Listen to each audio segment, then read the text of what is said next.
नमस्ते। थर्ड आई में आपका स्वागत है। गुजरात से फिर खबर आ रही है। Conman arrested, Viraj Patel the conman arrested. Conman की हिंदी जो है वो ठग है। ठग क्या करता है? ठग आपको कुछ बेवकूफ बनाता है। लेकिन मैं 3-4 लोगों के नाम लूंगा जो हाल के दिनों में जिनकी गिरफ्तारी हुई। क्या ये ठग हैं या ये उस सिस्टम, उस तंत्र का हिस्सा है जो इस समय देश को चला रहा है? ये सोचने वाली बात है। ये बात मैं इसलिए कह रहा हूं कि अभी एक धनखड़ जी वहां के ऑस्ट्रेलिया में पकड़े गए। वो ऑस्ट्रेलियन सरकार ने पकड़ा। वो धनखड़ जी अपना कुछ कुछ कौन सा मंच बनाए हुए थे जो प्रेजेंट सरकार है इसके, जब नेता जाते थे ऑस्ट्रेलिया तो उनके लिए लोगों को इकट्ठा करना, नारे लगवाना, ये सब काम इनका था। एक भाई साहब उधर और थे जो त्रिपुरा में थे या मेघालय में थे, वो अपना अलग कुछ काम धंधा करते थे। ये जो लेटेस्ट पकड़े गए हैं इनका नाम है विराज पटेल जी। विराज पटेल को वडोदरा पुलिस ने एक मल्टीप्लेक्स से शायद पिक्चर देख के जब ये निकल रहे थे एक महिला के साथ, तब पकड़ा।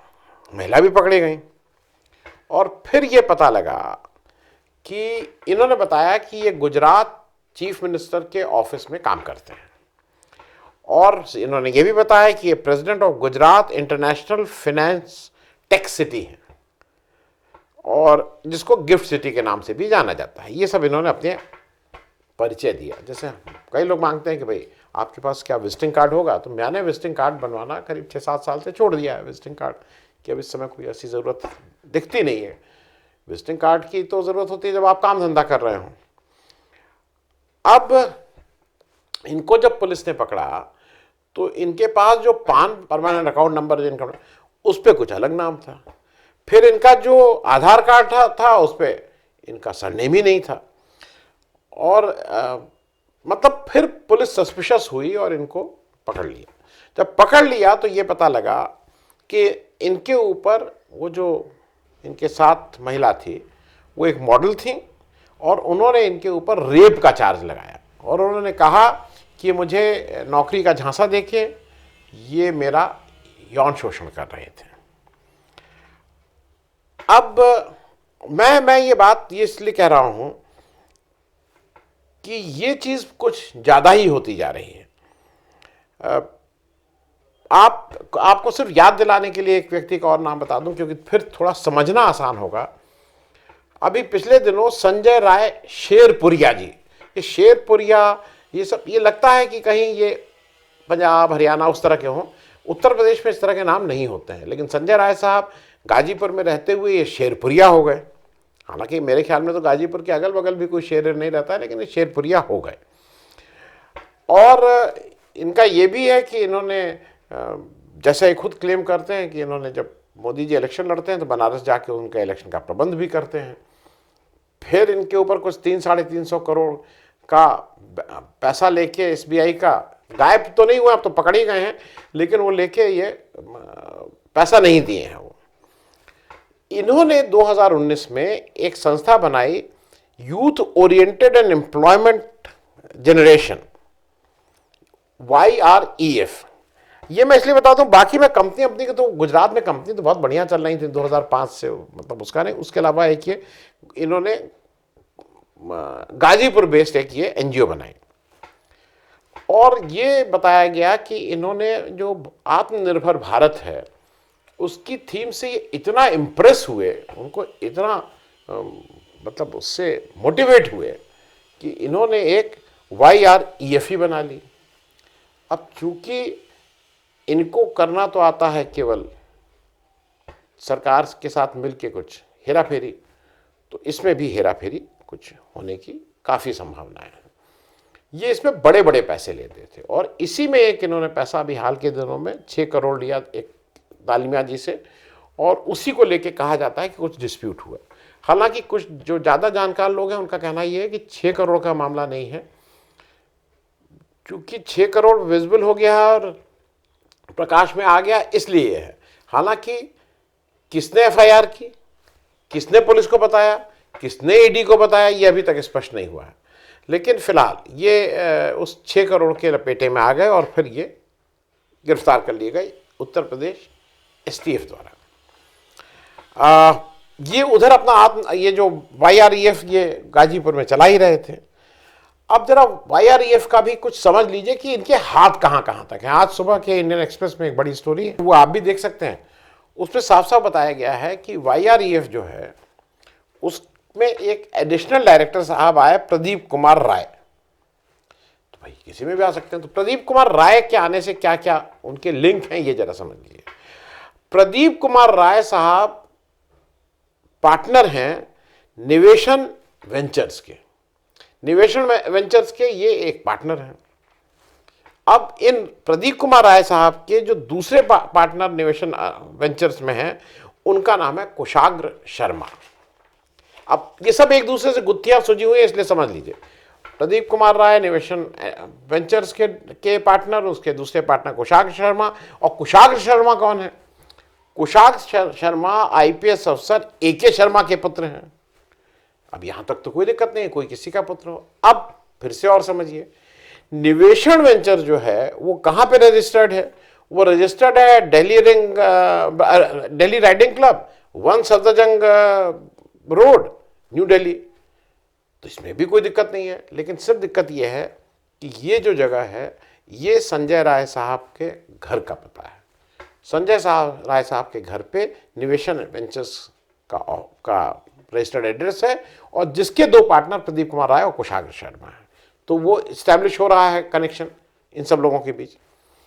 अब और समझ लीजिए क्या आया, ये IPS अफसर वाला कनेक्शन जो है, IPS IAS और कहा गया है ना फौज के लोग। जब CBI में 2018 में आलोक वर्मा साहब और राकेश अस्थाना साहब के बीच में काफी प्रेमालाप चल रहा था, वो उनको कुछ कह रहे थे, उनको कुछ कह रहे थे, उस समय राकेश अस्थाना जी ने कैबिनेट सेक्रेटरी को पत्र लिखकर ये कहा था कि ये जो प्रदीप कुमार राय हैं इनके बारे में उन्होंने लिखा था ही इज अनडिजायरेबल। लेकिन यही अनडिजायरेबल जो हैं वो 2019 में YREF के डायरेक्टर बना दिए जाते हैं उस समय। अच्छा एक चीज और समझ लीजिए कनेक्शन। अब AK शर्मा जी जो हैं, जिनके पुत्र कुशाग्र शर्मा हैं, वो उस समय CBI में ज्वाइंट डायरेक्टर थे। इस सब मतलब आपका जिसको कहते हैं दिमाग का दही हो जाएगा, ये इतने एक दूसरे से गुत्थियां हैं। अब आगे चलिए, ये तो IPS का हो गया। अब IAS का सुन लीजिए। YREF के बोर्ड पर एक रिटायर्ड IAS ऑफिसर गुजरात। अच्छा ये सब लोग गुजरात के ही होंगे, क्योंकि गुजरात मॉडल इतना परिष्कृत, इतना विकसित, इतना बढ़िया, इतना पाथ ब्रेकिंग है कि सब लोग गुजरात से ही में ही सब लोग इस तरह की पढ़ाई लिखाई कढ़ाई ये सब वहीं कर रहे हैं। तो गुजरात मॉडल, गुजरात के एक रिटायर्ड IAS अफसर हैं SK नंदा साहब। SK नंदा साहब भी इस YREF के एक डायरेक्टर थे, और नंदा जी ने ही बताया कि उन्होंने किरण पटेल जी की भी खूब मदद की हुई है। वो किरण पटेल कौन? जो कश्मीर में PMO के अफसर बन के काम कर रहे थे, और आज से नहीं, वो 20-25 साल से वो हरदम थे, मतलब part and parcel of her घर कमल वाले। अब नंदा जी का कहना यह है कि जो ये संजय राय हैं वो कच्छ के बिजनेसमैन थे, इंडस्ट्रियलिस्ट थे, और फिर वो कहते हैं कि शायद मैं वाइब्रेंट गुजरात जब चलता था मोदी जी का, उस समय उनसे मिला था, और वो कहते हैं मुझे बहुत ठीक से याद नहीं है। हालांकि वो उनके YREF के बोर्ड में हैं। फिर अब ये तो हो गया IPS IAS। अब आ जाइए फौज। फौज में air commodore Mrigendra Singh. Air commodore क्या होता है? एयर कॉमोडोर अगर आर्मी में समझने के लिए करीब नहीं, ब्रिगेडियर के बराबर वाला पद। वो कहते हैं कि मैं जानता तो हूं शायद, लेकिन कंसेंट ले ली होगी, उनका कहना मुझे याद नहीं है कुछ भी। अब ये जरा मैं इसलिए आपको ये बता रहा हूं और बार बार इस पे इंसिस्ट कर रहा हूं कि संजय राय जी का भी हाथ कितने लंबे हैं ये समझिए। संजय राय जी को ये लोग कॉनमैन बोल रहे हैं, लेकिन ये कॉनमैन मनोज सिन्हा साहब को, जो ऑलरेडी उससे पहले सांसद रह चुके थे, उनको 25 लाख रुपए अनसिक्योर्ड लोन देता है, बिना मतलब सिर्फ लोन दे दिया ऐसे ही, मनोज सिन्हा साहब उसको अपने एफिडेविट में दर्ज करवाते हैं, तो ये कॉनमैन नहीं हो सकते हैं। आपको 25 लाख रुपए कौन देगा? आपके घर परिवार के लोग दे सकते हैं, दोस्त मित्र दे सकते हैं, या बैंक आपको कोई लोन दे सकता है। तो ये बैंक तो थे नहीं, ये मेरे जहां तक अब या तो ये घर परिवार रहे हो, क्योंकि भाई गाजीपुर के दोनों लोग हैं, तो या तो घर परिवार है, अगर मामला और शायद छाना जाए तो कहीं ना कुछ निकले, या दोस्त मित्र की कैटेगरी आते हैं। 25 लाख रुपए कोई ऐसे नहीं देता है। तो वो इस्टेब्लिश वहां पे बिल्कुल साफ साफ हो रहा है कि एक रिलेशनशिप मनोज सिन्हा साहब की और इनकी कहीं ना कहीं तो बनी रही है। अब वो जो किरण पटेल साहब हैं, उनका मैं ये बात इसलिए सिर्फ बता रहा हूं कि किरण पटेल साहब जो पीएमओ ऑफिस वाले थे, जो कश्मीर में पकड़े गए थे, उनका भी कुछ कुछ इन सारे उसमें लेन देन है। कॉमन फैक्टर फिर वहां पे मनोज सिन्हा साहब आ रहे हैं, जो गवर्नर हैं, क्योंकि मनोज सिन्हा साहब खुद एडमिट किए हुए हैं कि 25 लाख रुपए उन्होंने संजय राय से अनसिक्योर्ड लोन लिया था। क्योंकि क्यों ये सारी चीज, इसमें बहुत सी चीजें आपको समानताएं नहीं, या आपको क्या ये कॉनमैन लग रहे हैं? क्या ये बिना उस सिस्टम की सहायता के, क्या ये कॉनमैन बन के इन्होंने ठगी करके मनोज सिन्हा को पैसा दे दिया? मैंने तो आज तक नहीं सुना कि किसी ठग ने किसी को पैसा दे दिया हो। मतलब मनोज सिन्हा ने पैसा लिया तो ठग नहीं है, ये सब हैंड इन ग्लव्स हैं। सब लोग, जो एक बड़ा नेतृत्व है, जिसको अरविंद केजरीवाल और राहुल गांधी बार बार कह रहे हैं, इशारा कर रहे हैं, उस नेता के, उस बड़े मशीन के छोटे पुर्जे ही लगते हैं। अब वो छोटे पुर्जे यहाँ का जो बड़ी मशीन का छोटा पुर्जा तो 2-4 हजार करोड़ का होगा ना। तो ये नेटवर्किंग के लोग हैं। अगर आप ध्यान से देखिए तो एक बड़ी जो नेटवर्किंग है उसके छोटे छोटे छोटे छोटे सारे लोग हैं। क्योंकि अगर जो ठग होता है वो तो एक बार बेवकूफ बना के निकल लेता है, ये पैसा लोन दे रहे हैं, लोन ले रहे हैं, उनसे मिल रहे हैं, बैंक लोन हो रहा है, ठगी नहीं हो रही है। ये part and parcel of the system है। अब ये क्यों पकड़े जा रहे हैं, ये एक सबसे बड़ा प्रश्न है कि ये क्यों पकड़े जा रहे हैं। इसका आंसर बहुत साफ नहीं है। आप लोगों को अगर समझ में आए तो आप लोग भी बताइए। एक तो ऐसा लगता है कि कहीं आपस की इंटरनल राइवलरी, जो ईर्ष्या होती है कि तुम मुझसे ज्यादा कमा लिए, मतलब भाई दलालों के बीच, इस तरह के जो नेटवर्किंग वाले लोग होते हैं उनके बीच में भी तो कंपटीशन होता है, तो वो ईर्ष्या भी एक काम हो सकती है। दूसरा ये भी हो सकता है कि जिस नेतृत्व ने, जिस ताकतवर लोगों ने इसको अपनी नेटवर्किंग, अपना सिस्टम बनाया था, उनके लिए ये आज खतरा बनते जा रहे हैं। सोहराबुद्दीन और तुलसीराम प्रजापति किसी के लिए तो खतरा बन रहा था ना, अगर उनका इनकाउंटर किया गया है तो। किसका था ये सबको पता है, लेकिन खतरा तो बन रहा था। तो उसी तरह से क्या ये लोग भी खतरा बनते जा रहे थे, इसलिए इनको अंदर कराया गया है? क्योंकि इनके पास बहुत राजदार है, ये राज तो बहुत होंगे इनके पास ना, अगर इतना लंबा चेन चल रही है तो। क्योंकि ये एकदम से ये बाढ़ आई है इन लोगों को पकड़ने की, क्योंकि बड़ा जो चक्का था वो चलना बंद हो गया है। वो अब कभी विदेश जा रहा है, कभी कहीं से लोन लेने की कोशिश कर रहा है, उसके हाल अच्छे नहीं हैं, उसको पैसे की दिक्कत हो रही है। तो जब तक वो बड़ा चक्का चल रहा था तब तक ये सब लोग बढ़िया से चल रहे थे। उसका कहीं से अगर उसके उस चक्के को ने चलना बंद किया है, जो लग रहा है कि अब दिक्कत हो रही है वहां, तो शायद उसका कारण तो नहीं है। एक चीज और जानिए, ये सारे लोगों का कुछ ना कुछ, कश्मीर गुजरात कॉमन है, उसमें तो कोई सोचना नहीं, लेकिन ये लोग कश्मीर में भी काम करते हैं। कश्मीर में तो केंद्र की सरकार है, मतलब केंद्र, वहां कोई सरकार तो है नहीं, मनोज सिन्हा साहब वहां एलजी हैं, तो वर्चुअली केंद्र का कंट्रोल है। तो वहाँ के ठेके पट्टे आप सब देखिए, सब ठेके पट्टे अट्टे सब वहाँ हैं, हाई स्टेक्स के हैं, तो ये सब लोग वहाँ कर रहे हैं।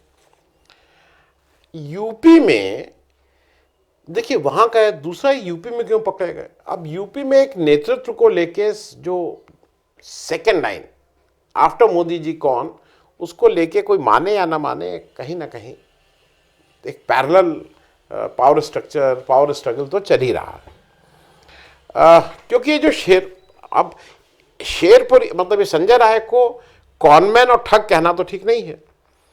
एज लेट एज 17 अप्रैल को आरएसएस प्रमुख मोहन भागवत जी इनकी किताब जल प्रबंधन का विमोचन करते हैं। अरेस्ट होने से 5-7 दिन पहले। तो ये स्पष्ट है कि ये लोग कोई रोड साइड और ऐसे ठग नहीं है भाई, well interest, well known, with lot of political connection वाले लोग हैं। इसमें कहीं कोई दिक्कत नहीं होनी चाहिए भाई। इन्होंने अपना इंडिया इंटरनेशनल सेंटर में किया था। फिर एक व्यक्ति जो लिख रहा है, दिव्य दर्शन मोदी जी के ऊपर किताब लिख रहा है किसी की हिम्मत जो उस किताब के बारे में कोई खराब टिप्पणी भी करे, वो बिके चाहे ना बिके। दिव्य दर्शन मोदी अगर आप लिख रहे हैं तो आप तो अपने आप ही कितने महान और कितने विद्वान और गुणी जन है, ये तो पता ही लग रहा है। ये जो संजय राय जी हैं, इसका एक चीज और देखिए, इनकी फोटो सब बड़े आदमियों के साथ है। बीजेपी का कोई ऐसा बड़ा नेतृत्व नहीं जिसके साथ इनकी फोटो ना हो। ये खुद लगाते हैं, उसमें लगा रहे हैं, और अभी तक किसी से कहीं कोई डिनायल भी नहीं आया है। किरण पटेल, एक चीज अच्छी ये हो रही है, मुझे एक चीज अच्छी बीजेपी की लग रही है, बीजेपी इसको डिनाई नहीं कर रही है। क्योंकि कुछ लोगों को कह देती थी फ्रिंज एलिमेंट, फ्रिंज, वो इसमें कहीं नहीं कह रही है, चुप, मन की बात में भी नहीं कह रही है।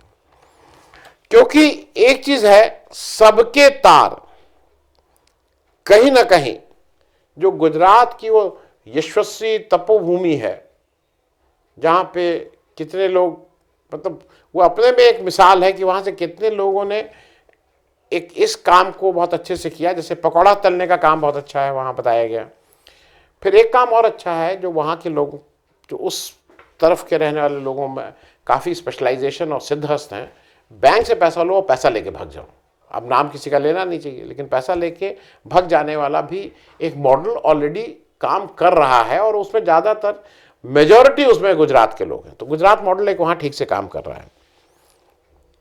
ये जो हमारे संजय राय शेरपुरिया साहब हैं, ये भी इन्होंने भी पैसा लिया हुआ था कुछ, और ये कोई लाख 2 लाख 4 लाख करोड़ 2 करोड़ नहीं है, 300 करोड़ 400 करोड़ 3000 करोड़ 5000 करोड़, इस तरह के ये सब पैसे होते हैं।